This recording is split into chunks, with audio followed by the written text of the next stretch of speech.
खुफिया निकाह ऐसा निकाह है जिसके बारे में काफ़ी सवालात किए जाते हैं। बेसिकली हर वो निकाह जिसके अंदर मर्द या औरत अपने निकाह को मुतलका यूनियन काउंसिल में रजिस्टर नहीं करवाते हैं, उसको खुफिया रखते हैं, उसको खुफिया निकाह कहा जाता है।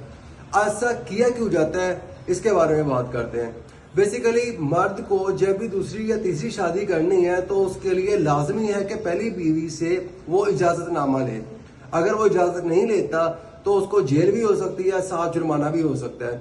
अब इन सारी चीजों को बाईपास करने के लिए वो दूसरी या तीसरी शादी करता है, लेकिन उस निकाह को रजिस्टर्ड नहीं करवाता।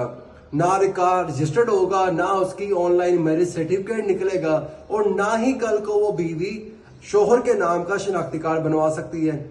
ऐसी सूरत में अगर मर्द फोत हो जाए तो बीवी शोहर के विरासत में से कोई चीज क्लेम नहीं कर सकती। और दूसरे नंबर पे अगर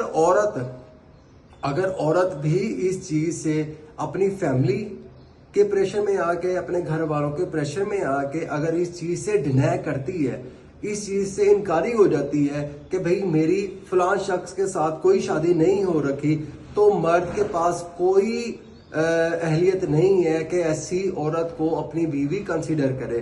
क्योंकि सैकड़ों जजमेंट के अंदर हाई कोर्ट, सुप्रीम कोर्ट ये रूलिंग दे चुकी है कि अगर औरत खुद अपनी शादी को या अपने निकाह को इनकार करती है तो ऐसी शादी को उसकी शादी कंसीडर ही नहीं किया जाएगा।